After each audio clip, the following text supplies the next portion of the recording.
Nous passons beaucoup de temps dans nos espaces de vie.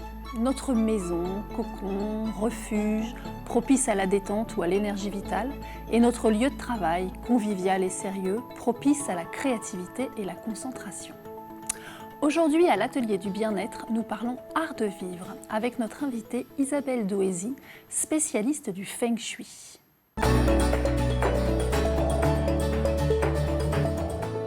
Bonjour Isabelle. Bonjour Laure, merci de m'accueillir. Je vous en prie, merci d'être là. Donc, je l'ai dit, vous êtes consultante en Feng Shui, pas que, vous faites aussi d'autres interventions, mais là, je vous ai demandé de parler du Feng Shui. Alors, c'est quoi ce Feng Shui ?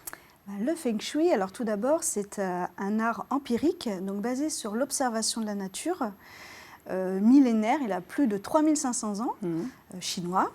Il était réservé à l'empereur et sa cour. Et c'est dans les années, c'est pendant la République populaire de Chine, Mao a persécuté les maîtres Feng Shui. Il y a eu une diaspora, première diaspora. Ils sont allés s'installer à Taïwan, Hong Kong. Il faudra attendre les années 80 pour que le Feng Shui vraiment arrive aux États-Unis. Puis les années 90 en Europe. D'accord, c'est assez récent, ça existe en Europe du coup. Ouais, voilà, connu en Europe, voilà, et connu et pratiqué. D'accord. Et alors, c'est basé sur quoi le Feng Shui ? C'est quoi les principes ? Alors, le principe fondamental du Feng Shui est de permettre à chacun de bénéficier de son plein potentiel. Alors, ça veut dire quoi ? Ça veut dire que le Feng Shui n'est pas une baguette magique, mais il va permettre, c'est un outil qui va permettre à chacun de vivre ce qu'il a à vivre de manière la plus fluide possible, la mieux possible. Donc pour ça, effectivement, on s'appuie sur certains fondamentaux. Donc la première chose, c'est le Qi. Feng Shui veut dire vent et eau. Le vent, le Qi, c'est un concept universel. C'est le cas pour les Japonais, c'est le prana pour les Indiens, c'est l'éther en Europe. Et donc, pour les Chinois, on appelle ça le Qi. Et nous, l'expert Feng Shui va analyser, observer la circulation de cette énergie vitale dans l'habitat. C'est en corrélation avec l'acupuncture dans le corps. L'acupuncteur fluidifie les méridiens. Et l'expert Feng Shui va fluidifier l'énergie dans la maison, de sorte à, encore une fois, qu'on puisse bénéficier de son plein potentiel. D'accord. Donc le Feng Shui, ça permet d'agir sur l'environnement, l'habitat, là où on habite, vraiment sur les meubles.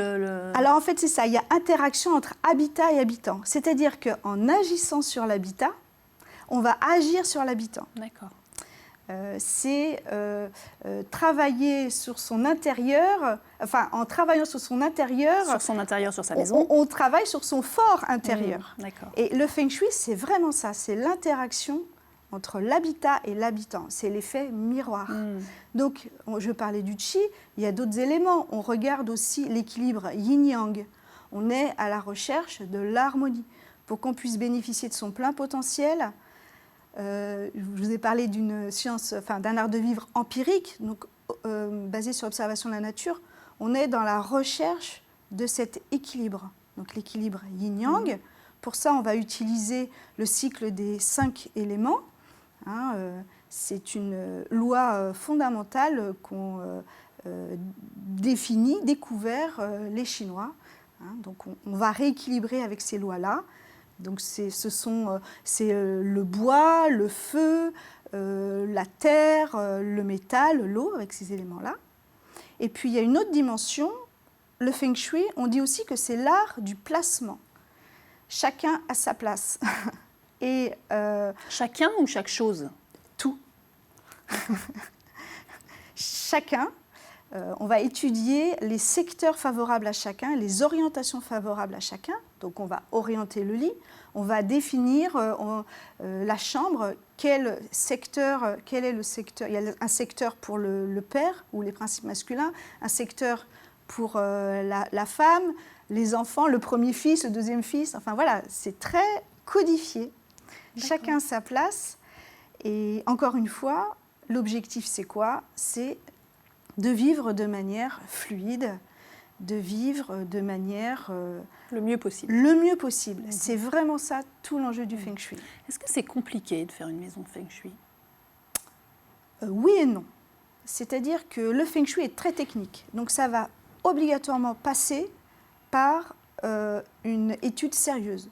Observation de l'environnement et placement de la maison de manière optimum, etc.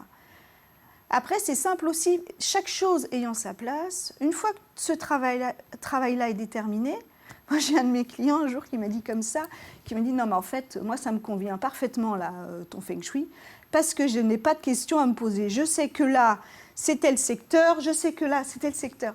Donc, c'est complexe et simple à la fois. Et est-ce que du coup, c'est compatible avec la créativité ? Parce que si chaque chose a sa place... Mais oui, parce qu'un secteur, c'est une énergie. Mais par exemple, nous, on va donner des conseils. Mais quelquefois, souvent, on me rappelle en me disant « Est-ce que je peux acheter ci ? Est-ce que je peux acheter ça ?» Et ma réponse, c'est « Mais votre choix sera le bon. » Il y a... Évidemment, la créativité est importante parce qu'un secteur, on va dire que c'est par exemple, dans le secteur métal, ça va être des objets plutôt en métal, ça va être plutôt les couleurs blanches ou grises, tout ce qui va rappeler le métal. Mais avec ces données-là, la personne... On a le choix de l'objet en question. Ou des objets, des matériaux. Ouais. Et est-ce qu'on peut, parce que l'idéal c'est de faire toute une maison Feng Shui, oui. Mais est-ce qu'on peut se dire, tiens, je vais faire juste ma chambre ou juste mon salon Feng Shui, ou c'est forcément un ensemble ? Alors, vous parliez de maison Feng Shui, il faut traiter l'ensemble dans sa globalité, puisqu'on étudie l'architecture de la maison, on étudie l'implantation de la maison, l'orientation de la porte d'entrée, etc. Donc, vraiment, le Feng Shui, c'est global. Après, effectivement, par exemple, moi, je propose des petits ateliers où je vais donner des conseils. Donc, effectivement, ce sont des conseils, c'est plus des écueils, des choses à ne pas faire, du b.a.-ba, de la base. Alors justement, est-ce que vous auriez là deux choses à ne surtout pas faire et des trucs simples que nos spectateurs pourraient mettre en place là tout de suite ? Alors je pense que c'est la première chose, l'ami du Feng Shui, c'est l'ordre et le rangement. Pourquoi ? Parce que nous, on chasse toutes les énergies stagnantes. Vous vous souvenez, je vous ai expliqué le qi qui doit circuler, les méridiens. Eh bien, s'il y a du désordre, l'énergie ne peut pas circuler. Donc il y a de l'énergie stagnante, du chi stagnant. Du chi stagnant. Merci. Et du coup, effectivement, l'énergie de la maison va baisser en vibration. Donc c'est la première chose à faire. Ranger, vider les armoires. Deuxième chose parce que le chi, pardon, je vous coupe, mais le chi circule aussi dans les armoires, dans les tiroirs. Non, c'est parce que pas quand on a fermé un tiroir, c'est bon, c'est rangé. Moi, c'est un peu comme ça chez moi, le rangement. Là, ça dépend comment est rangé le tiroir. Non, c'est-à-dire qu'effectivement, l'énergie va circuler, mais après, c'est son mental. Si on a des armoires pleines à ras-bord, dès qu'on ouvre une armoire, tout dégringole. Si on est obligé de passer 10 minutes le matin, non, au niveau énergétique, alors là, ce n'est pas forcément le qi. Là, on est dans la subtilité du Feng Shui. Mais effectivement, non, c'est pas... les armoires ne doivent pas être remplies à ras-bord. Ok, donc il faut se débarrasser de choses aussi. C'est très important. Pour avoir l'esprit clair, tout doit être fluide. Et ça ne veut pas dire ne rien avoir dans ses armoires. Bon. Mais le deuxième conseil est en lien, ne gardez que ce que vous aimez. Ok. Et on s'arrêtera là parce que c'est déjà malheureusement la fin de cette émission. Pas tout à fait. Je ne sais pas mais j'imagine quand même, puisque c'est chinois, si le Feng Shui est en lien avec la méditation et si dans une maison Feng Shui idéale, le mieux, c'est d'avoir une pièce réservée à la méditation. Alors nous, à TV Vendée, on n'a pas de pièce réservée à la méditation, mais nous avons notre Guillaume qui va nous faire notre petite séance de méditation. À tout de suite.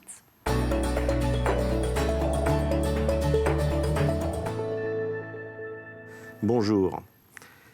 je vous propose maintenant une séance de surf un peu particulière. Il s'agit de surfer sur nos pensées. Pour cela, je vous invite à vous asseoir confortablement sur une chaise, sur un fauteuil ou sur un autre support et prendre quelques moments de respiration en vous connectant à votre souffle, moment après moment. Sentir l'inspiration, puis l'expiration. Et peut-être déjà des pensées ont surgi dans votre tête. Je vous invite à noter simplement l'objet de ces pensées et à ramener l'attention sur votre souffle. Comme si vous surfiez sur les vagues de vos pensées. Ces pensées surgissent, mais vous n'êtes pas dans vos pensées. Vous n'êtes pas dans le train de pensée, vous êtes sur le quai, vous êtes sur votre planche de surf. Et vous notez que ces pensées ont surgi, mais vous n'êtes pas entraîné et vous n'êtes pas noyé par vos pensées. Si ces pensées sont très importantes, très nombreuses, vous pouvez les imaginer comme une cascade et vous positionner derrière la cascade, bien au sec. Et juste les laisser regarder tranquillement ces pensées en ayant conscience que vous n'êtes pas dans le flot de la cascade. Vous pouvez aussi les voir comme des nuages qui défilent dans le ciel.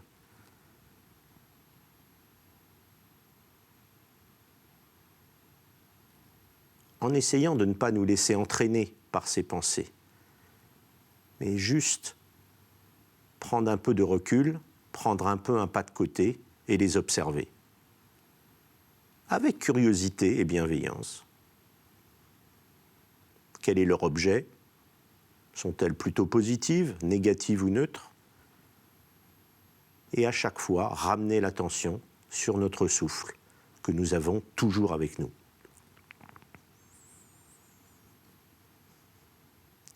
Nous ne sommes pas nos pensées.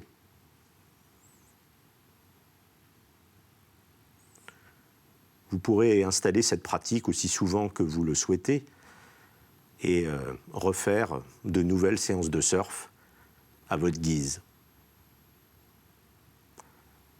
Je vous souhaite une très belle journée.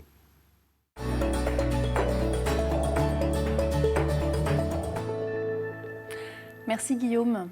C'est malheureusement la fin de cette émission, il y avait plein de choses à dire. Ce que vous me disiez pendant que nous n'avons pas fait la méditation, nous sommes des mauvais élèves, c'est qu'en fait le Feng Shui c'est quand même beaucoup basé sur le bon sens. Et effectivement, il y a plein de choses qu'on sent, et ben, on peut se faire confiance peut-être. Faites se dire confiance si on à ne se vos sent pas bien, ressentis. il faut que ça change. Tout à fait. Merci beaucoup Isabelle Merci pour beaucoup, cette Laure. émission qui était très intéressante. Je vous dis à la semaine prochaine.